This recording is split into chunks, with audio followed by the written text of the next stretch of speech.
Welcome, curious minds, to the Deep Dive. Today we're diving into one of the most incredible technological revolutions of our time. I mean, think about this.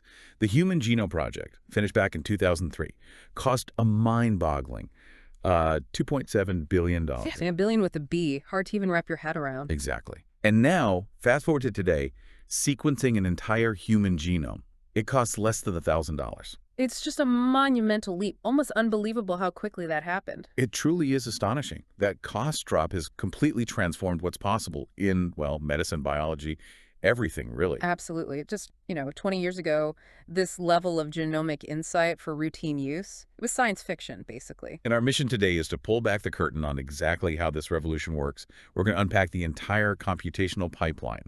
Think of it like the digital assembly line that's used in exome and genome analysis. Right. Step by step. We'll detail each crucial step, introduce you to the powerful tools that make it all happen, and even give you a glimpse into the specific commands that bring it to life. You're going to get a shortcut to understanding this complex world of genomic data. And hopefully find some surprising facts and, practical applications along the way. It's shaping personalized medicine right now. It really is like a high-tech detective story, isn't it? That's a great analogy. You start with millions of tiny fragmented clues, these raw DNA reads from just one sample. Millions of tiny clues. And then, through the systematic multi-step process, we meticulously clean them, organize them, stitch them together until we uncover the hidden, unique story of a person's genome. And each step is absolutely essential, right, to make sure that final picture is accurate, reliable. Couldn't skip any of them, not if you want results you can trust. Okay, let's unpack this journey then, starting right at the very beginning. How do we get from that tiny bit of DNA in a biological sample to those raw digital clues? So our story starts, like a lot of science stories, with a look back. The Human Genome Project, 2003, it was built on Sanger sequencing, right? Yeah. A technology from way back in 1977. That's right, Sanger. For its time, it was revolutionary. But wow, was it laborious. Oh, yeah. Oh, yeah. I still have flashbacks to grad school doing radioactive Sanger sequencing. It was a kind of an art form. You needed good hands. Really? Radioactive? Yep. Amplify the DNA with PCR, pour these huge, thin sequencing gels, use radioactive reagents, run the gel, expose it to film, then manually read the sequence off the film. A week. Easily. Just for a few hundred nucleotides. For a few hundred bases. Easily. Even the automated Sanger machines, the best they could do was maybe 400 kilobases a day. So to get one human genome covered decently, you needed something like 45,000 runs. 45,000 runs. Okay, now that $2.7 billion price tag makes a bit more sense. It sounds incredibly painstaking. It was. So the seismic shift, the thing that changed everything and dropped the cost so dramatically. Those next-generation sequencing, NGS. Exactly. NGS technologies. The first commercial one was from 454 Life Sciences around 2005. Had pretty long reads for the time, but it just couldn't keep up with Illumina. Illumina became the big player. They really did. Their sequencing by synthesis method. I mean, today, a single modern Illumina machine can produce up to 1.8 trillion nucleotides.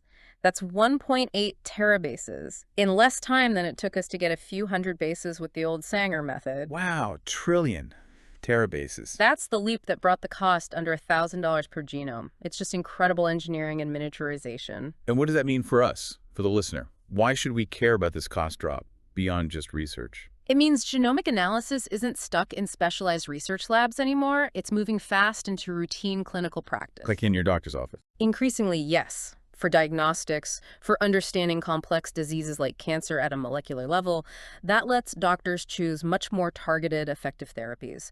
The whole idea of personalized medicine, it's directly tied to this cost reduction. It's not the future, it's happening now. Incredible. Okay, so we have our DNA sample. What's the very first physical step?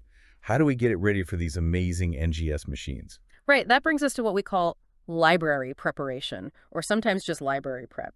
This is the first major hands-on step in NGS. We're essentially creating a collection, a library, of random DNA fragments that are perfectly prepped and primed for sequencing. A library of random fragments. So this is totally different from Sanger, where you had to target specific bits first. Fundamentally different. Sanger needed targeted amplification. Here, we want an unbiased collection representing the whole genome or the whole exome or whatever our starting material is. Fragmentation. Okay, so how do you make this random collection? You just chop up the DNA? Pretty much. Fragmentation is the first step. Most Illumina protocols need the DNA broken into small, manageable pieces, usually less than 800 nucleotides long. Why so small? Longer fragments just don't amplify efficiently on the sequencer's flow cell during a later step called cluster generation, so you need small pieces. Yeah. This is often done mechanically using devices like a Kavar shearing device or a bioeruptor. They use sound waves, actually, to precisely break the DNA. Is sound waves breaking DNA? Yeah. Cool. And repair.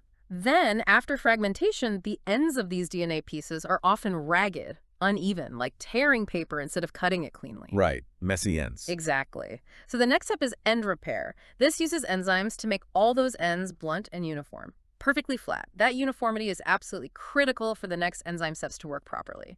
3-foot end adenylation A-tailing. Okay, so flat ends. What next? Once the ends are blunt, another enzyme adds a single adenine nucleotide, just an A, to the 3' ends of both strands of these fragments. This is called A-tailing. Why add just an A?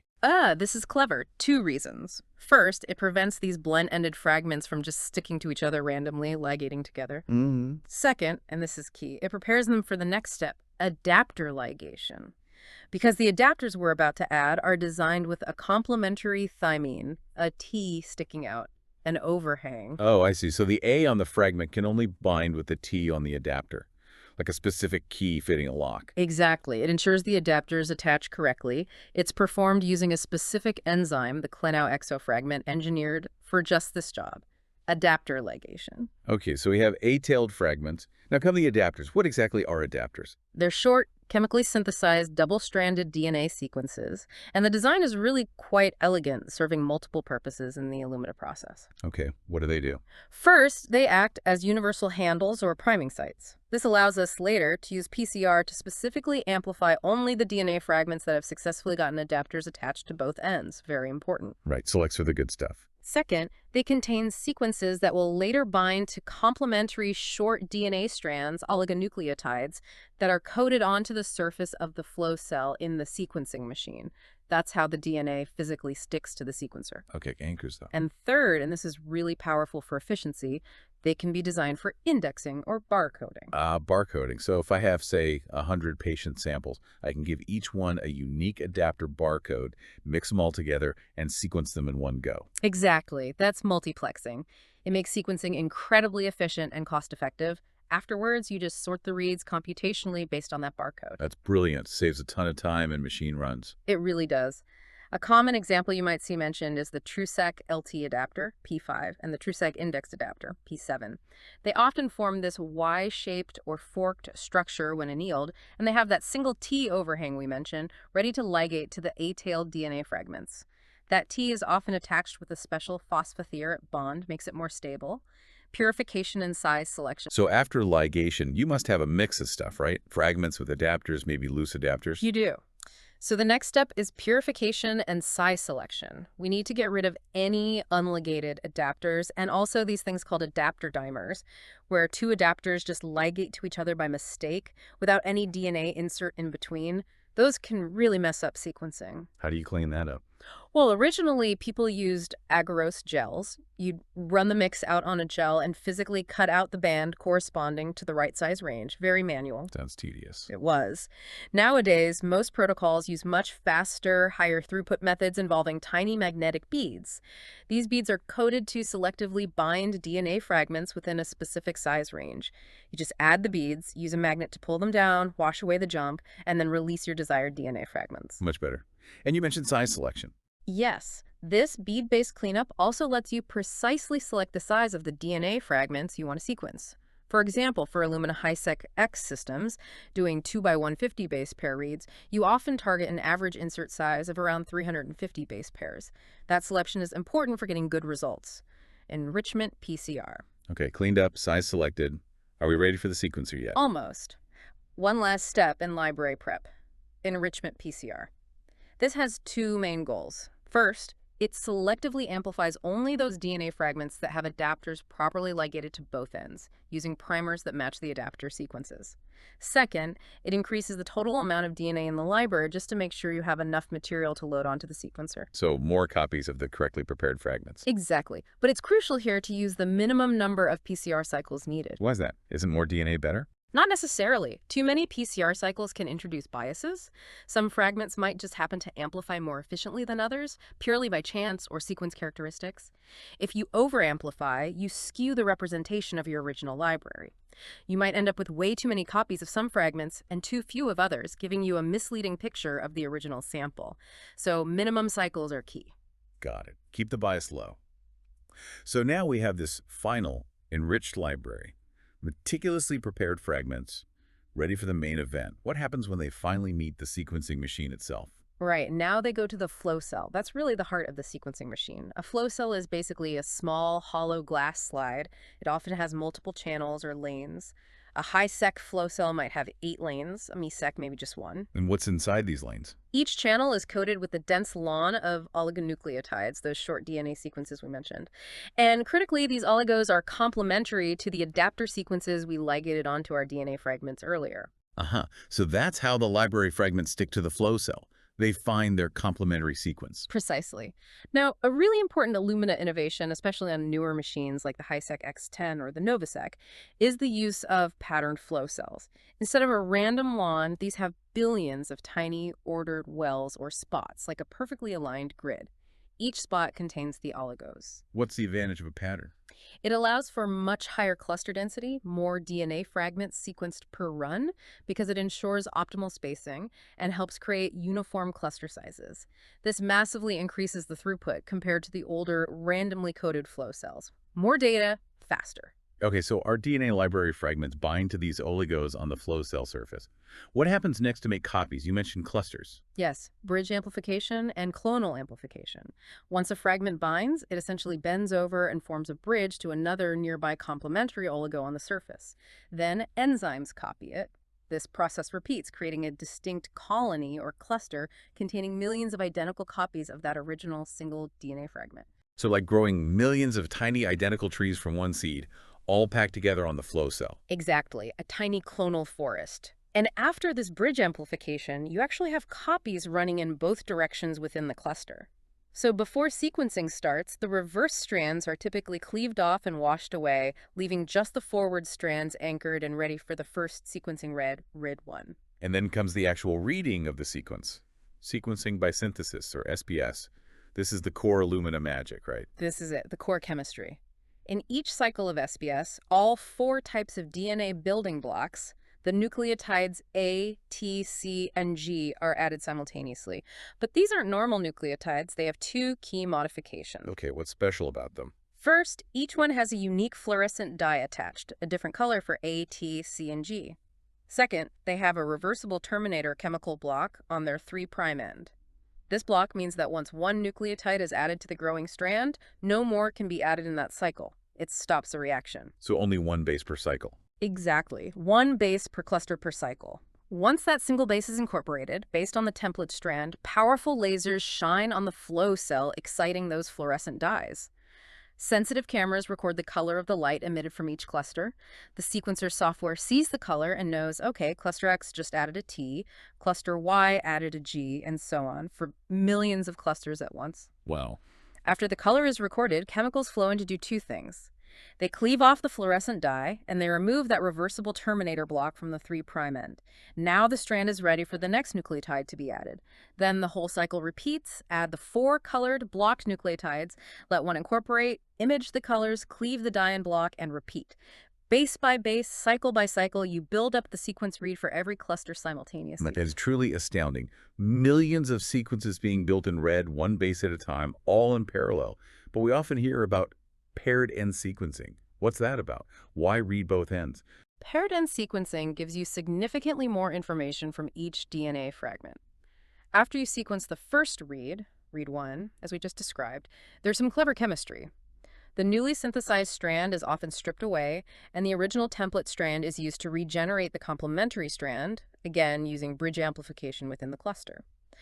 Then this new complementary strand is sequenced from its beginning, generating read 2. This effectively sequences the other end of the original DNA fragment. And what's the big advantage of getting both ends? The main benefit is hugely improved mapping accuracy, especially in repetitive regions of the genome. Imagine one read of the pair falls in a unique sequence, but the other read falls in a repetitive area that could map to many places.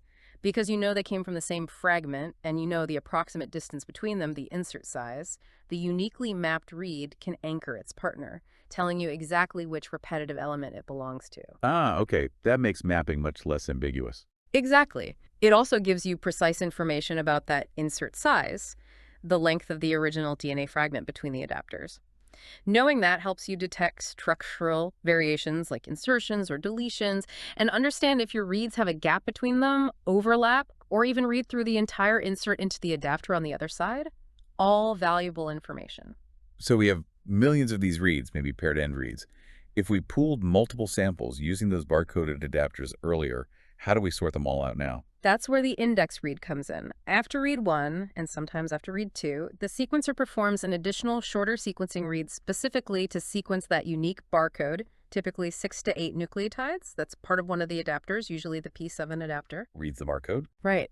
Then, computationally, after the sequencing run is complete, a process called demultiplexing uses those index reads to sort all the sequence data back into separate files, one for each original sample. It's like reading the zip code on every piece of mail and putting it in the right bin. This multiplexing and demultiplexing is absolutely essential for the high-throughput, cost-effective sequencing we do today. Okay, so after all that incredible chemistry and imaging inside the machine, what's the very first digital file we actually get? What does the raw output look like? The standard output format for raw sequencing reads is called FASTQ. It's actually a relatively simple text file. Each individual read, whether it's read 1, read 2, or an index read, is represented by exactly 4 lines. 4 lines per read. What's on them? The first line is the sequence identifier, or header. It always starts with an @ symbol and contains information about the machine run, the lane, the tile on the flow cell, coordinates, and sometimes the sample barcode. The second line is the raw DNA sequence itself, the A's, T's, C's, and G's. Okay, ID and sequence. The third line is simple. It just contains a plus sign. Originally, it sometimes repeated the identifier, but now it's usually just the plus to save space. And the fourth line is absolutely crucial. It contains the quality scores for each base in the sequence line. And importantly, this quality score line must be exactly the same length as the sequence line above it. Quality scores. You mentioned those earlier. Fred quality scores, right? Tell us more about those. Why are they so vital? Yes, Fred scores or Q scores. They are fundamental. They represent the machine's confidence in each base, call it made. It's a logarithmic scale representing the probability of error. Logarithmic, how does that work? So a higher score means exponentially higher confidence. A Q score of 10 means a 1 in 10 chance the base call is wrong, 90% accuracy. Q20 means a 1 in 100 chance of error, 99% accuracy. Q30, which is often a benchmark for good quality, means a 1 in 1,000 chance of error, 99.9% accuracy. Q40 is 1 in 10,000, 99.99% accuracy. Okay, so higher is much, much better. Much better. And these scores are encoded using ASCII characters on that fourth line of the FASTQ file. There's a standard encoding everyone uses now, called Sanger Illumina 1.8 plus, or FRED plus 33, which maps scores to specific printable characters. These quality scores are absolutely critical for everything downstream for filtering out low-quality reads or bases, and especially for variant calling, where the algorithms weigh the evidence based on these confidence scores. Right, so you trust the high-quality clues more than the blurry ones in our detective story. Precisely. Low-quality data leads to unreliable conclusions. So we've got our FASTQ files, millions, maybe billions of reads, each with a sequence, and these all-important quality scores. But before we jump into mapping them, it sounds like we need a quality checkup. What's the first thing we do? Absolutely. Raw data QC is the first step. Yeah. And the go-to tool for this is almost universally FastQC. Its job is to give you a quick visual and statistical overview of your raw data's quality before you invest a lot of time and computational resources in analyzing it further. Like a health report for the sequencing run. Exactly like that. It generates an HTML report with lots of plots and tables summarizing different quality aspects. What are the key things FastQC checks? What kind of problems can it flag? It checks several critical metrics. First, base quality, probably the single most important plot. It shows the distribution of quality scores at each position across all the reads. Ideally, you want to see high-quality scores maintained across the entire read length. If quality drops off sharply towards the end of the reads, which is common, that tells you those later bases are less reliable. Okay, check the quality across the read. Next, per base sequence content or nucleotide distribution. This shows the proportion of A, T, C, and G at each position. For random genomic DNA, you expect these lines to be roughly parallel and stable across the read. If you see weird biases, especially at the beginning of the reads, like a sudden spike in Gs that can indicate problems during library prep, like biases from random priming if you were doing RNA-seq, or maybe even contamination. Right, looking for weird sequence patterns. Then, GC content distribution. It plots the distribution of average GC content across all reads. For human whole genome data, this usually peaks around 41%. For exomes, it's higher, maybe 49, 51%, because exons tend to be more GC rich. If your distribution looks very different or has multiple peaks, it could signal contamination, like bacterial DNA mixed in. A deviation of more than 10% is usually a flag. So checking the overall base composition. Yep. FastQC also specifically looks for overrepresented sequences. It checks if any short sequences or comers appear way more often than expected by chance. This is often the smoking gun for adapter contamination. Ah, finding leftover adapter bits. Exactly. If your DNA fragments were shorter than the read length, the sequencer just keeps reading right into the adapter sequence attached to the end. FastQC might flag a sequence like that's part of a standard Illumina adapter. Seeing that tells you definitively that you need to perform adapter trimming. Very useful. What else? Finally, per tile sequence quality. This gives you a heat map view of quality across the physical surface of the flow cell, tile by tile. Ideally, it should look uniformly cool, maybe blue or green. If you see hot spots like red or yellow tiles, it indicates potential problems during the sequencing run itself on that specific area of the flow cell. Maybe a bubble went through, or there was a smudge, or a focusing issue. It helps diagnose run-level problems. Okay, so FastQC gives us this detailed report card. And based on that, we decide what cleanup is needed. What's the main cleanup operation? That would be trimming.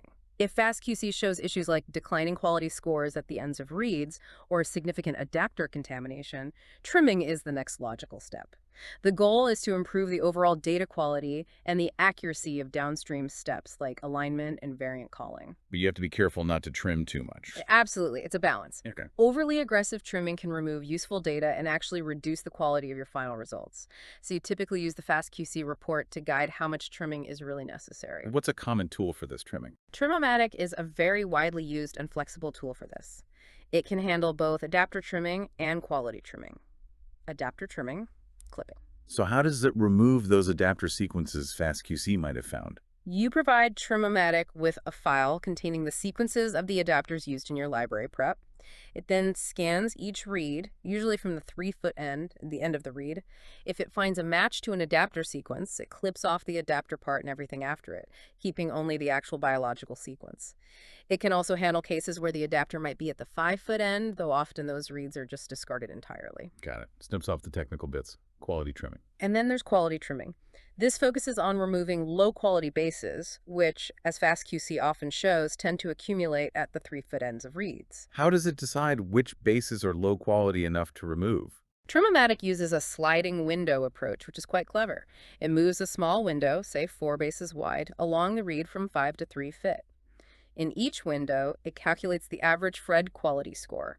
If the average score in a window drops below a certain threshold you set, maybe Q15 or Q20, then Trim-O-Matic cuts the read at the beginning of that window, discarding everything from that point to the 3-fit end. Ah, so it looks for a stretch of poor quality, not just one bad base. Exactly. It helps avoid cutting too aggressively based on a single noisy score while still removing those unreliable trailing ends.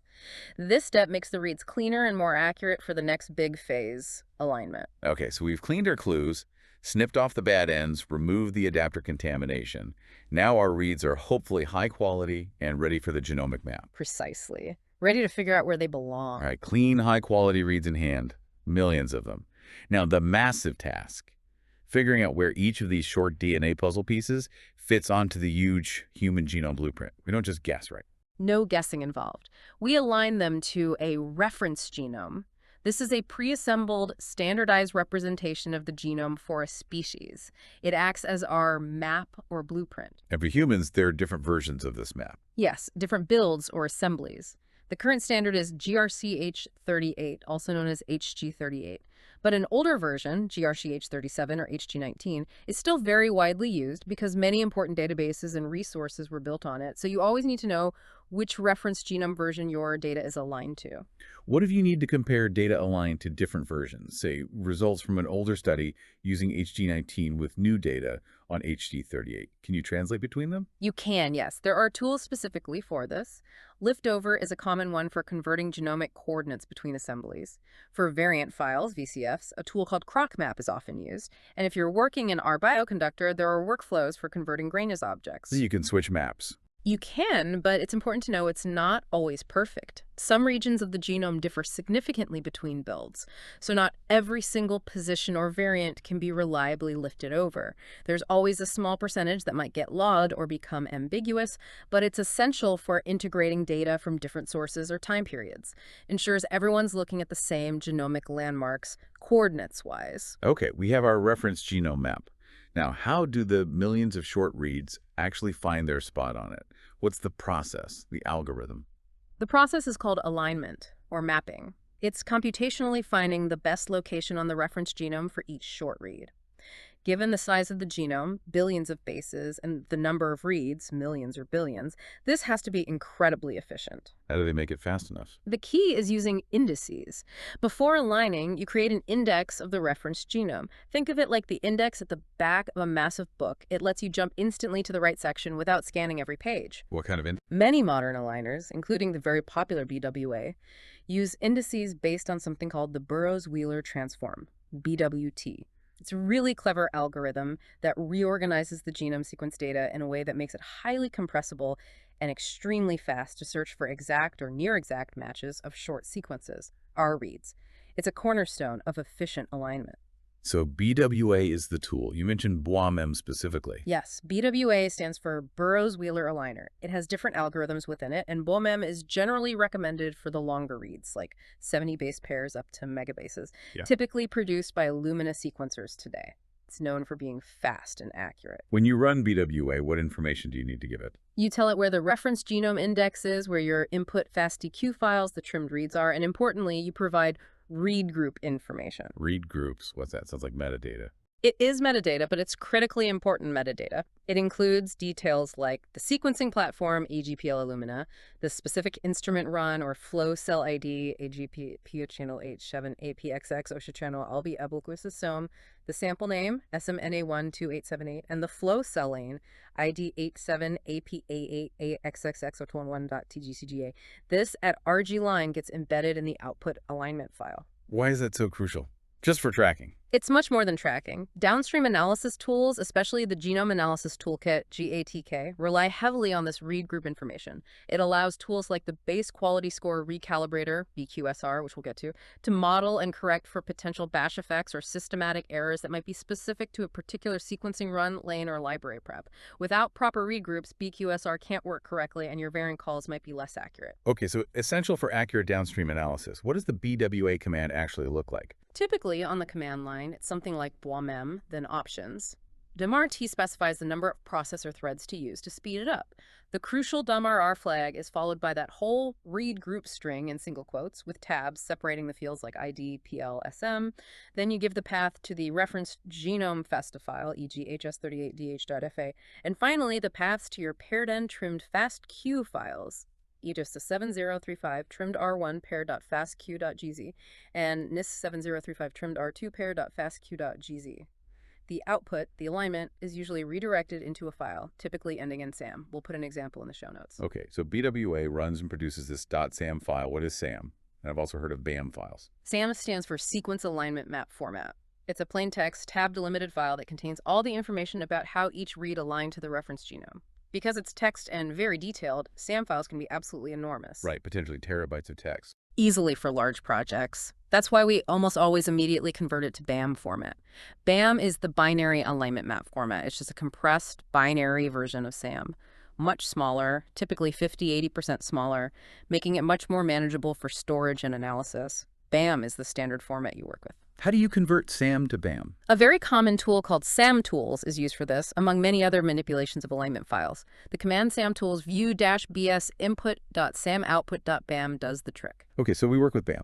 What information is stored in there for each read? What are the key fields? Each alignment line in a SAM-BAM file has several mandatory columns. QM, AME. The query name, basically the read ID from the FASTQ file. Flag. A single number, a bitwise flag that efficiently encodes a lot of yes-no information about the alignment. Is the read paired? Did it map? Is its mate mapped? Is it on the reverse strand? Is it a duplicate? Very compact summary. R name A. Reference sequence name, usually the chromosome, example, CHO, PHRM, POS. The one-based leftmost mapping position of the read on that chromosome. MAPQ, mapping quality score. We'll come back to this one. Cigar. A string that describes how the read aligns, matches, mismatches, insertions, deletions. Also important. RNXT, reference name of the mate next read in the pair, if it's the same chromosome. PMXT, position of the mate next read, quail NN, template length, the inferred insert size of the original DNA fragment. SQ, the actual sequence of the read. Qual, the base quality string, Fred scores, for that read sequence, same as in the HAS-TQ. Wow, okay, lots of info per read. You highlighted flag, cigar, and MAPQ. Can you unpack those a bit more? They sound important for interpretation. Absolutely critical. The flag field is a bit cryptic but powerful. It's an integer where each bit corresponds to a specific property. For example, bit 0 by 1 means the read is paired, bit 0 by 4 means the read didn't map, bit 0 by 10 means the read mapped to the reverse strand, bit 0 by 400 means it's a PCR duplicate. You can use tools or simple bitwise operations to query these flags, allowing for very efficient filtering. Example, give me only mapped primary non-duplicate reads. Common flags you look for are 99 and 147, which often indicate properly paired reads mapping in the expected orientation. Okay, a compact code for read status. What about cigar? The cigar string, concise idiosyncratic gapped alignment report, is a super concise way to describe the alignment details. It uses numbers followed by letters. M means match or mismatch, that means an insertion in the read compared to the reference. D means a deletion in the read, a gap compared to the reference. S means soft coring, base is present in the read but not aligned. So a cigar like 50M2I48M means 50 bases matched, mismatched, then a 2-base insertion in the read, then another 48 bases matched, mismatched. It tells you exactly how the read fits against the reference, including any gaps. Very clever shorthand. Yep. And MAPQ, mapping quality. MAPQ is the aligner's estimate of the probability that this read is incorrectly mapped or aligned to the wrong location in the genome. Like Fred scores, it's Fred scaled. So MAPQ equals 10 means 1 in 10 chance it's misplaced, 90% confidence in location. MAPQ is 1 in 100, 99% confidence. MAPQ equals 60, often the max for unique alignments in BWA, means 1 in a million chance it's wrong. MAPQ of 0 is special. It usually means the read could map equally well to multiple locations, for example, in a repetitive region. BWA typically picks one location randomly and assigns MAQ0 to signify this ambiguity. High MAPQ is crucial for confident variant calling. Got it. Confidence in the placement. Are there other fields sometimes? Yes, besides mandatory fields, SAM-BAM files have optional fields or tags, typically starting with X, Y, or Z. These provide additional aligner-specific information. For example, the MD tag details mismatches relative to the reference, and the XA tag might list alternative mapping locations for ambiguously mapped reads. Different aligners add different tags. And you mentioned CRAM earlier. Is that replacing BAM? It's gaining traction, especially for archiving and large-scale data sharing, because it offers even better compression than BAM. CRAM achieves this using reference-based compression. Since most reads are very similar to the reference genome they align to, CRAM cleverly stores only the differences relative to the reference along with the quality scores. This can significantly reduce file size, often by 30–50% compared to BAM. Does it lose information? It can be configured to be completely lossless, perfectly preserving all the information in the original BAM. Or for even greater compression, it can be slightly lossy, for example, by binning the quality scores into fewer categories. CRAM is definitely important for managing the massive data volumes in genomics today.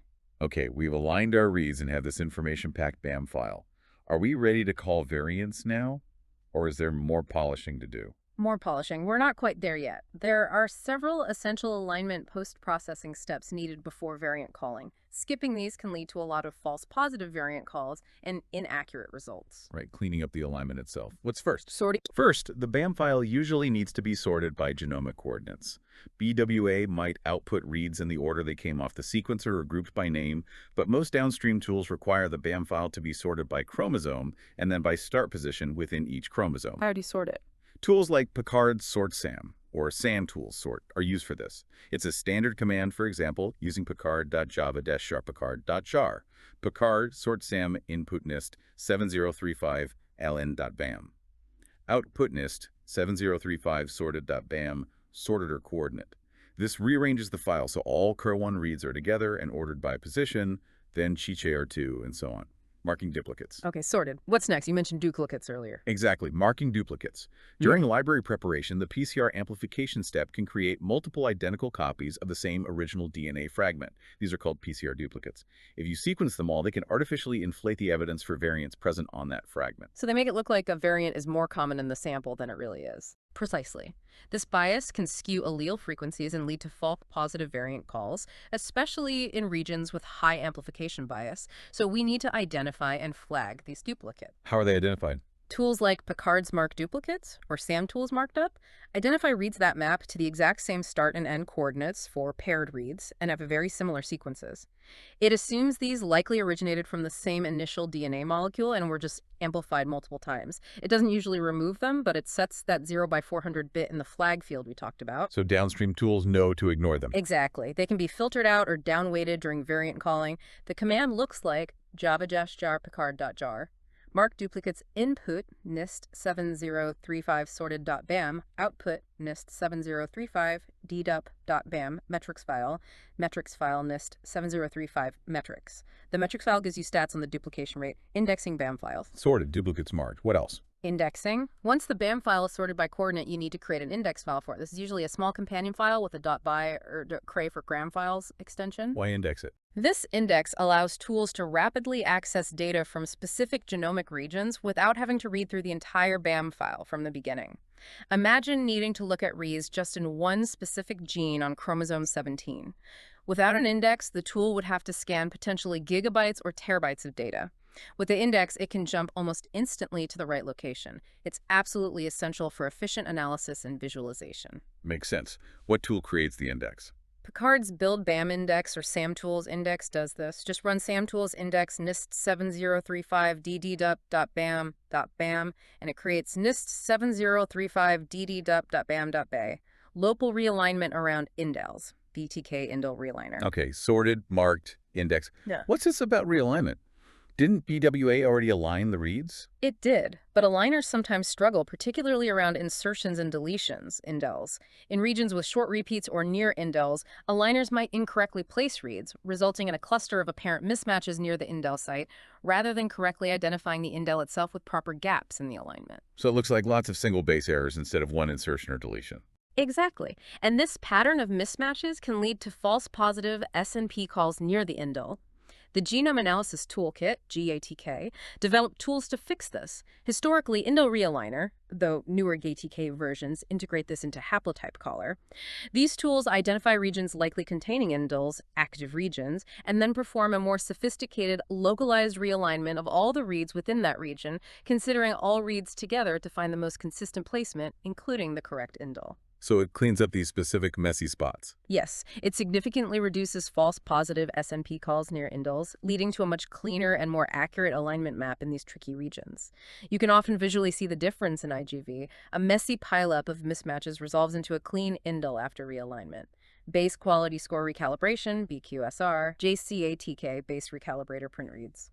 One last step, base quality score recalibration, BQSR. The quality scores weren't accurate enough to begin with. They're generally good, but they can have subtle systematic biases. The sequencer might consistently overestimate or underestimate quality scores under certain conditions, maybe depending on the machine cycle number, position in the read, or the preceding DNA sequence context, for example, after a run of Gs. So a reported Q30 might not always be a true Q30. Exactly. BQSR aims to correct these systematic biases to make the quality scores more accurately reflect the true probability of error. It's a machine learning approach within GATK. How does it learn to correct them? It uses two main pieces of information. First, it looks at mismatches between the reads and the reference genome. Second, it uses databases of known common genetic variants like DBSMP. It assumes that any mismatches occurring at sites not known to be polymorphic are likely sequencing errors. It then analyzes these likely errors, looking for patterns associated with covariates like the original reported quality score, the position in the read, and the local sequence context. Based on these patterns, it builds a recalibration model to adjust the quality scores up or down as needed. So it uses known variants as a truth set to figure out the machine's biases. Essentially, yes. It uses known variants to mask out true differences, so it can focus on the likely errors. Then the GetAK-based recalibrator tool generates a recalibration table, and a second tool, PrintReads, or ApplyBQSR and newer GeekK, uses this table to rewrite the quality scores in your BAM file, creating a final recalibrated BAM. And why is this recalibration so important? Because variant callers heavily rely on base quality scores to weigh the evidence for or against a variant. If the scores are inaccurate, the variant calls will be less reliable. BQSR leads to more accurate scores, which in turn leads to more accurate variant calls, reducing false positives and increasing confidence in true positives. It's a critical step for high-quality variant discovery. So now our BAM file is sorted, duplicates are marked, it's indexed, indels are realigned, and base qualities are recalibrated. We must be ready now, right? But first, maybe one last check on the alignment itself. Yes, exactly. Before diving into variant calling, it's wise to do some quality control on the alignment data itself. Are the reads mapping where we expect? Do we have enough coverage? Coverage analysis. The most fundamental QC metric here is coverage. How many reads, on average, cover each position of the reference genome for WGS or the targeted regions for West panels? How do you calculate that? A rough average coverage, often called lambda, can be estimated as total number of reads, average read length, size of genome, or target region. For example, 3 billion reads of 150 BP covering a 3 billion base genome gives roughly 150x average coverage. However, coverage is never perfectly uniform. Right, you mentioned it can be patchy. Very patchy. Some regions get much higher coverage, others much lower. This is called overdispersion. While simple models might predict a Poisson distribution of read counts per base, real data is usually much more variable. Understanding the distribution of coverage is key. And for exome sequencing, you also care about how well the targeting worked. Absolutely. For whole exome sequencing, WES, or targeted panels, a key metric is the on-target rate or capture efficiency. What percentage of your reads actually landed within the regions you intended to capture, the exons? Typical efficiencies might be 40–70%. If it's much lower, it means you wasted a lot of sequencing on off-target regions. You also look at the coverage specifically within the target regions. Why is the depth of coverage so important for variant calling? You need sufficient coverage depth to confidently distinguish a true variant from random sequencing errors. If only 1 or 2 reads cover a position, you can't be sure if the difference is real or just noise. General rules of thumb are maybe 10x coverage for homozygous variants and 20x for heterozygous variants, but often clinical standards are higher, like 30x or even 100x in some cancer applications. Low coverage means you might miss variants, false negatives, or lack confidence in the ones you find. How do you measure coverage across regions? Rules like BEDTools coverage, or JTK's depth of coverage, can calculate coverage statistics for specific regions, often defined in a BD file, a simple text file listing genomic intervals. You can get average coverage, median coverage, and the percentage of target bases covered at different minimum depths. For example, percent covered at 20x. These metrics tell you how successful your sequencing was in covering the areas you care about. Okay, we've finally reached the moment of truth. We have meticulously prepared, aligned, and quality-controlled reads mapped to our reference genome. We know the coverage looks good. Now, how do we actually find the differences? How do we identify the specific genetic variants? This is the core process called variant calling. Based on the pileup of aligned reads at each position, we look for systematic deviations from the reference sequence. For germline variants, the ones you inherit, one of the most widely used and robust tools is JTK's haplotype caller. Haplotype caller. What makes it different or powerful? How does it work under the hood? It sounds more complex than just looking for mismatches. It is significantly more sophisticated. It doesn't just look at each position independently. Instead, it works in several key steps. 1, identify active regions. First, it scans the genome to find active regions, areas where the read data suggests some possibility variation compared to the reference. It doesn't waste time on regions where all reads perfectly match the reference. Smart. Focuses the effort. Exactly. 2. Local haplotype assembly. Within each active region, haplotype caller performs a local de novo assembly. It tries to construct the most likely short DNA sequences or haplotypes that are actually present in the sample based on the reads that map there. It might assemble several plausible haplotypes for that region, not just the reference sequence. So it rebuilds the sequence locally based on the reads. Yes, it generates possible local sequences. 3, read realignment to haplotypes. Then, crucially, it takes all the reads originally mapped to that active region and realigns them not just to the linear reference, but to each of the potential haplotypes it just assembled. It calculates the likelihood of each read having originated from each specific haplotype using sophisticated statistical models, hidden Markov models, HMMs. Oh, so it figures out which local sequence each read fits best. Precisely. This haplotype-aware approach is much better at correctly calling variants, especially in bottles and multiple nearby variants, compared to just looking at mismatches against the reference. 4. Variant likelihood calculation.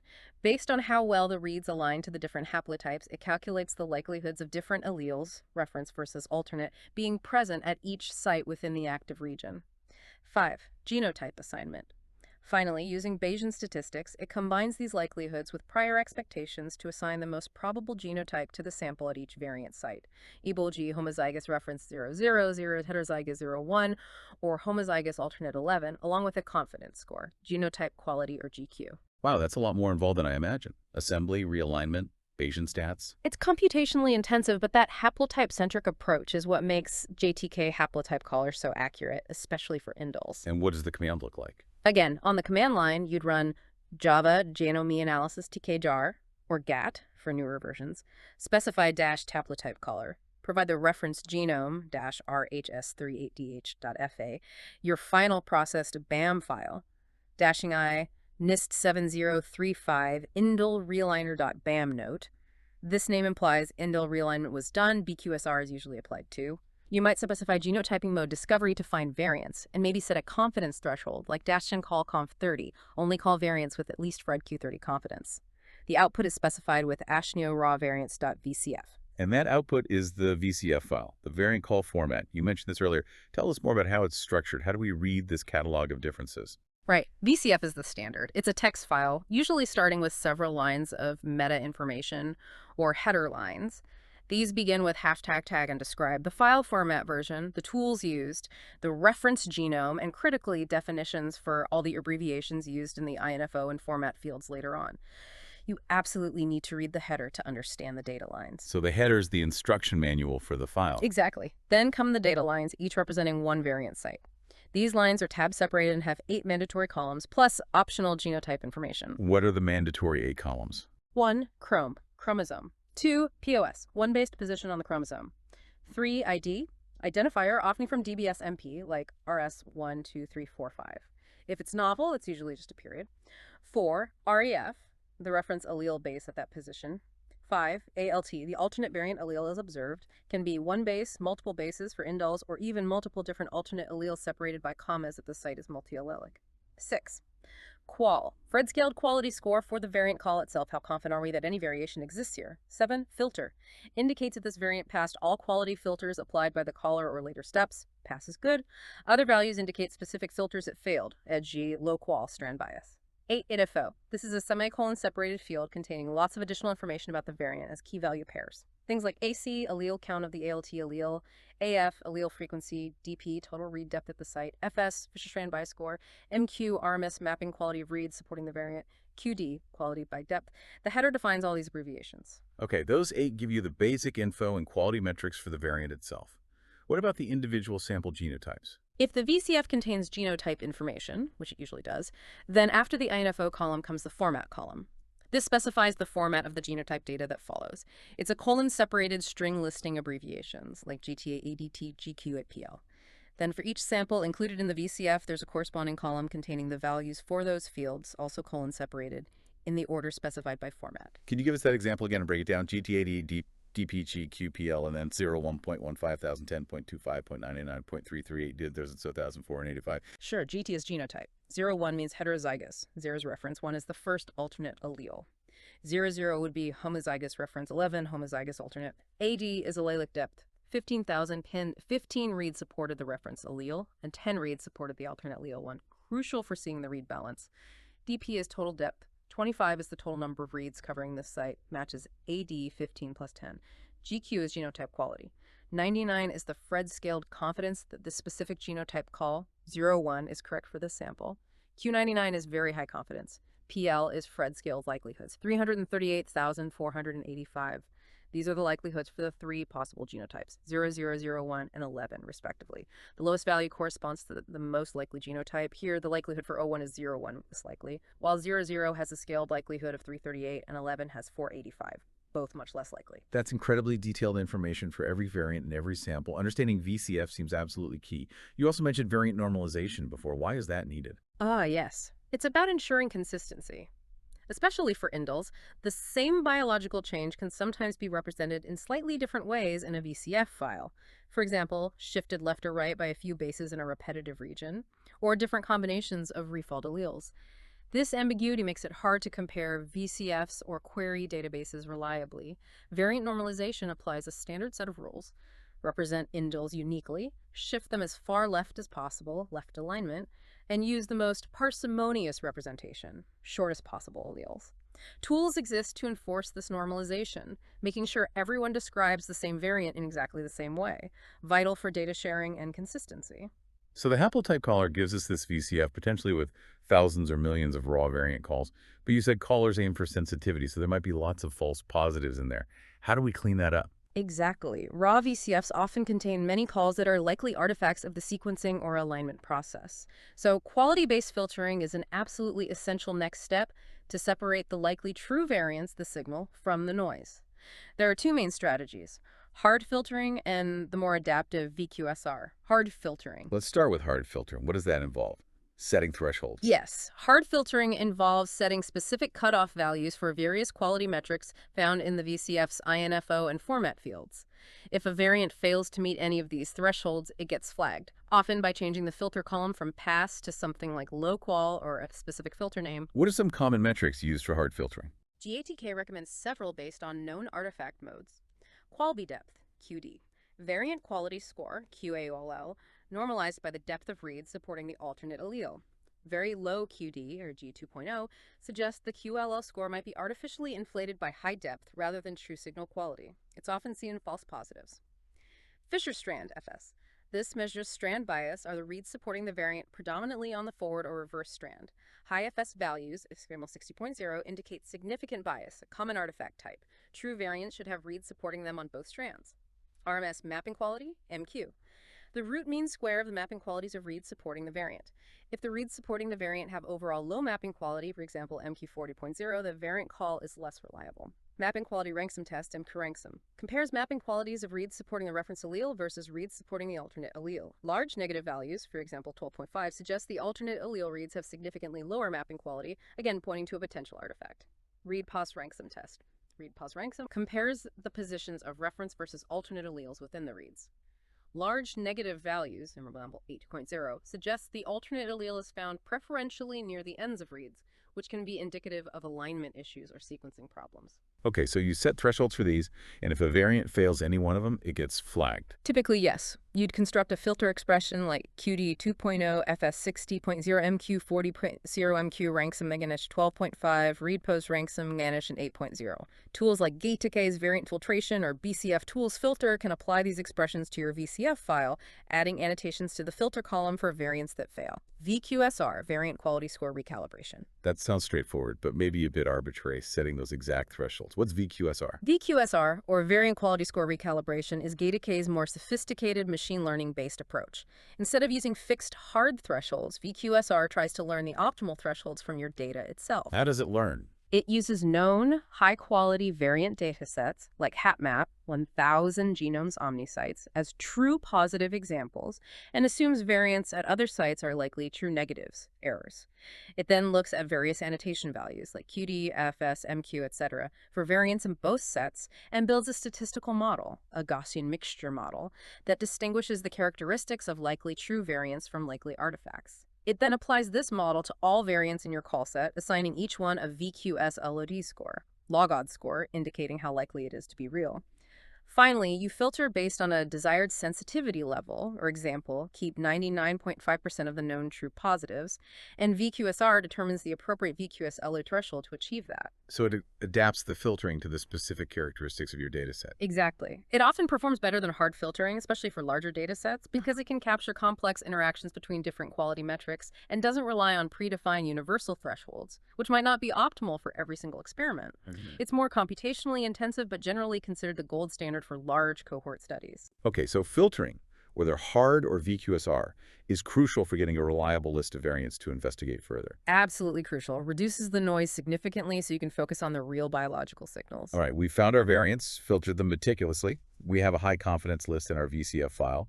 But KHR1, position 1, 2, 3, 4, 5, G changes to A. That doesn't tell us much biologically, does it? How do we figure out what these changes actually mean? You're exactly right. A coordinate and a base change is just the start. The next critical step is variant annotation. This is the process of translating those raw genomic coordinates into biologically meaningful information. Does this variant fall within a gene? If so, which gene? Does it change the protein sequence? How? Does it affect splicing? This is where we start interpreting the potential impact. So linking the genomic change to its potential functional consequence. What tools do this? There are many excellent annotation tools available. The source material mentions Janavar specifically, which is designed to integrate transcript data from major sources like UCSC, Ensemble, and RefSec. Other very popular tools include Anavar, VEP, Variant Effect Predictor from Ensemble, and SNPEF. They all essentially do the same thing. Take your VCF file and add information to the INFO field describing the variant's location relative to genes and transcripts and predicting its effect. What kind of effects are we talking about? What are the key annotations we look for? They predict a wide range of effects, often using standard sequence ontology terms. Some of the most impactful ones include frameshift variant, an insertion or deletion that's not a multiple of 3 bases. This shifts the triplet reading frame downstream, usually leading to a completely garbled protein sequence and often a premature stop codon. These are generally considered severe, likely loss-of-function mutations. The annotation might look like p-pal-66 list 50, meaning after alanine 66, the sequence changes, glycine is first, it's a frameshift, and it hits a stop codon 50 amino acids later. 50. In-frame insertion deletion. An insertion or deletion of a multiple of 3 bases. This adds or removes one or more whole amino acids but keeps the reading frame intact downstream. Still potentially damaging but often less severe than a frame shift. Example, P-Lu139 nundil, leucine 139 deleted, or P-Pala214 leotag 2S intensor, a serine inserted between ALA214 and gliadi215. Stop gained, nonsense. A base change that converts an amino acid coding codon into a stop codon, TAA, tag, TGA. This truncates the protein prematurely, usually severe loss of function, missense variant. A base change that results in a substitution of one amino acid for another. The impact can range from benign to highly damaging, depending on the specific amino acids involved and the location in the protein. Synonymous variant. A base change that alters the codon but does not change the encoded amino acid due to redundancy in the genetic code. Usually assumed to be benign, although sometimes they can affect splicing or mRNA stability. Splice site variant. A variant occurring right at the boundary between an exon and an intron, typically the first or last 2 bases of the intron, the canonical splice donor acceptor sites. These often disrupt normal splicing, leading to exon skipping or intron retention, which can severely alter the protein. Variants near splice sites in the splice region can also have effects. Start lost, a variant that changes the initial methionine start codon, ATG. This can prevent protein translation from starting correctly, if at all. Upstream-downstream gene variant. Falls outside the gene itself but near it, potentially affecting regulatory regions. Intronic variant. Falls within an intron. Usually benign, but deep intronic variants can sometimes create new splice sites.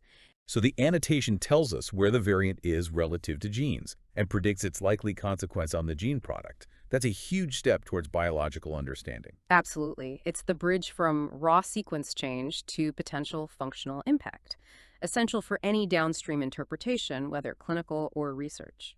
Okay, we know what the variant might do. Now, especially if we're looking for causes of rare diseases, we need to know, how common is this variant in the general population?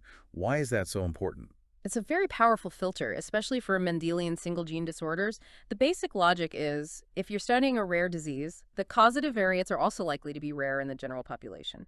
A variant found in, say, 5% or 10% of healthy people is extremely unlikely to be the sole cause of a disease affecting 1 in 100,000 people. So filtering out these common polymorphisms helps you focus on the genuinely rare candidates. The needle in the haystack analogy again. What databases do we use to find these population frequencies? There are several major public resources built from sequencing large numbers of individuals. DBSNP, a foundational database from NCBI, historically focused on SNPs, but now includes short indels and other variations. It aggregates data from many sources. 1,000 Genomes Project, one of the first large-scale projects providing allele frequencies across diverse global populations. Still a valuable resource. EXACI, Exome Aggregation Consortium, and GNOME-AD, Genome Aggregation Database. These are currently the largest and most widely used resources. GNOME-AD is the successor to EXACI, containing exome and genome data from hundreds of thousands of individuals, carefully processed and annotated from various global populations, European, African, Latino, East Asian, South Asian, etc. They provide allele frequencies for each subpopulation and an overall frequency. And there are others? Maybe more specific ones. Yeah. Yes. Depending on the study population, researchers often use more localized databases. The source material mentioned IMA file, Greater Middle East Variome, Abrarium file, Brazilian genomic variants, Indian file, and in-house file. These can be crucial because a variant might be rare globally, but relatively common in a specific ancestry group. Using population-matched controls is important. How is this frequency filtering typically done in a pipeline? Annotation tools like ANNOVAR, VEP, will add allele frequencies from these databases, like GNOMADI, directly into the VCF INFO field. Common fields might be NOMADAF, overall frequency, or NOMADAF POPMAX, the maximum frequency observed in any one of the NOMAD subpopulations. Then you apply a filter. For rare disease research, a common threshold is to remove variants with a maximum allele frequency across relevant databases greater than, say, 1% or even 0.1%. 0.001. You calculate the highest frequency seen anywhere relevant, and if it's above your rarity threshold, you filter it out. Exactly. This dramatically reduces the number of candidate variants, often by 90% or more, letting you focus on the ones statistically more likely to be involved in a rare condition. Okay, we have rare variants annotated with their potential effect, like missense or frame shift. But even a rare missense variant might be harmless, right? How do we predict if it's actually likely to damage the protein function or cause disease? That's the goal of pathogenicity prediction or deleteriousness prediction tools. And it's important, as you hinted, to distinguish between deleterious to protein function, does it break the protein, and disease-causing, does breaking that protein cause this specific disease. Most tools focus on predicting functional impact. The classic example is the ABO blood group gene variants causing blood type O are functionally deleterious. Abolish enzyme activity, but don't cause disease. Right. So what features do these tools look at to predict functional impact? They integrate a wide range of evidence, often using machine learning models. Amino acid change properties. Is the amino acid substitution radical? Your example, changing chart or size. Is the affected amino acid highly conserved across species? If a position is the same in humans, fish, and flies, changing it is probably bad. Tools use conservation scores and substitution matrices like BLOSUM or Grantham. Protein structure domain context. Does the variant fall within a known critical functional domain, like an enzyme active site or a DNA binding domain? Does it disrupt predicted secondary structure, alpha helices, beta sheets? Splice site prediction. Beyond the canonical ±2 sites, variants nearby can create or destroy splice signals. Tools predict these effects on splicing. DNA level conservation. Is the DNA sequence itself, not just the protein sequence, highly conserved across species? This suggests regulatory function. Scores like PHILO, FASTCONS, and GRP plus quantify this. Other functional elements. Does the variant hit known regulatory motifs, miRNA bind sites, polydenylation signals, etc.? That's a lot of different angles. What are some popular prediction tools that combine these? There are many. Some classics include SIFT. Predicts if an amino acid substitution is likely tolerated or deleterious based on sequence homology and the physical properties of the amino acids. Polyphen-2.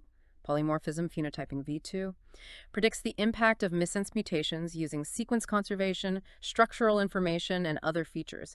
It gives categories like benign, possibly damaging, and probably damaging. Mutation taster predicts disease-causing potential by integrating a very broad range of information beyond just missense changes, including effects on splicing, regulatory sites, conservation, etc. Mutation taster. Others mentioned in the source include LRT, mutation assessor, FATM, Pruvian, and newer meta-predictors like METIS-VM, METALR, REVEL, MCAP, Primate AI, Diogen2 Basedel, which combines scores from multiple primary tools, often giving better performance. How do you use these predictions in filtering? Do you just keep the ones predicted damaging? You can. Annotation pipelines will typically add scores or predictions from several of these tools to the VCF INFO field. A common filtering strategy is to prioritize variants predicted as damaging by multiple tools. For example, keep variants classified as deleterious by SIFT and probably damaging by Polyphen-2 and disease-causing by mutation taster. You might also filter out variants confidently predicted as benign by several tools. It helps rank the remaining variants by likelihood of functional impact.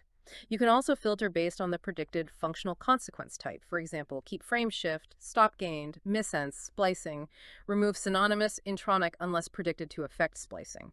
Okay, rare predicted deleterious variants. For genetic diseases running in families, the family structure itself must be a huge clue, right? How do we use the family tree, the pedigree, in this computational pipeline? Absolutely. Pedigree analysis is incredibly powerful, especially for Mendelian diseases where inheritance patterns are clear. It allows you to filter variants based on whether their pattern of occurrence in the family matches the suspected mode of inheritance. For example, dominant, recessive, X-linked. How do you tell the software about the family structure? The standard format is the PED file. It's a simple text file, usually space or tab delimited with no header line. Each line represents one individual and has at least 6 columns. 1. Family ID. 2. Individual ID, unique within the family. 3. Paternal ID, father's individual ID or 0 if unknown founder. 4. Maternal ID, mother's individual ID or 0 if unknown founder. 5. Sex, 1 male, 2 female, 0 unknown. 6. Phenotype, 1 unaffected, 2 affected, 0 unknown. This simple format encodes the family relationships and who has the disease. Can you walk through how this helps filter for different inheritance patterns, let's say autosomal recessive? Okay, for autosomal recessive, AR, you expect affected individuals to have unaffected parents, phenotype 1. The disease usually doesn't appear in every generation. Computationally, the software looks for genes where the affected child is either homozygous 11 or compound heterozygous, has 2 different pathogenic variants, one on each copy of the gene, often represented as O1 and O1 at 2 different sites in the same gene, for rare predicted deleterious variants, and D, where both unaffected parents are heterozygous carriers, O1 for one of those variants. Variants not fitting this pattern, example, if a parent doesn't carry one of the variants or an unaffected sibling also has both variants, can be filtered out. Tools like Janavar can annotate variants as compatible or incompatible with AR based on the PED file. What about autosomal dominant AD? For autosomal dominant AD, you typically see vertical transmission affected individuals in multiple generations. An affected person usually has at least one affected parent.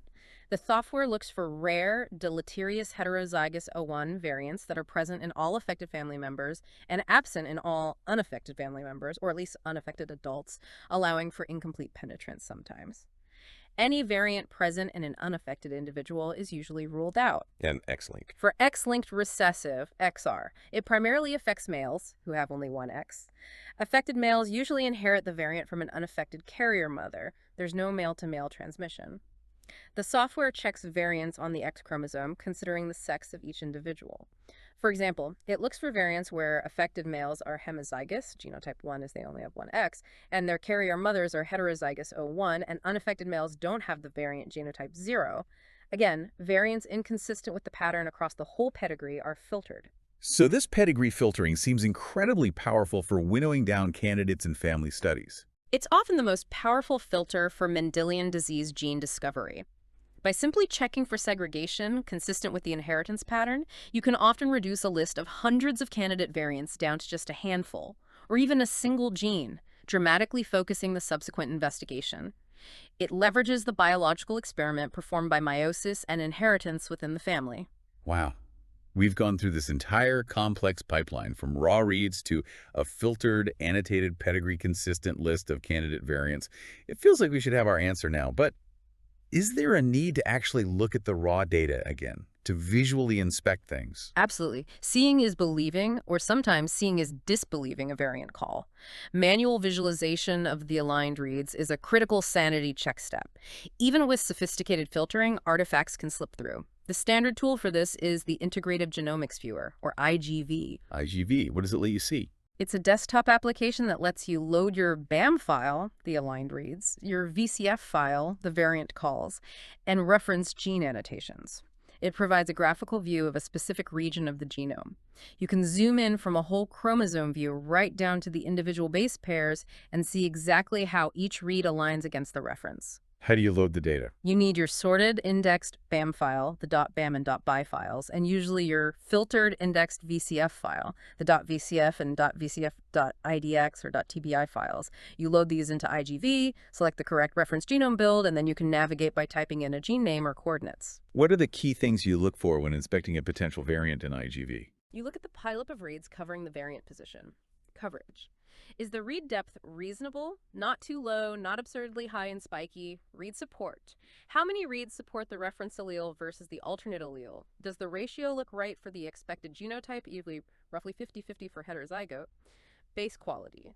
Are the bases supporting the alternate allele generally high quality? IGV often colors bases by quality. Mapping quality. Are the reads supporting the variant well mapped? IGV can filter or color reads by MAPQ. You want to ignore reads with MAPU0.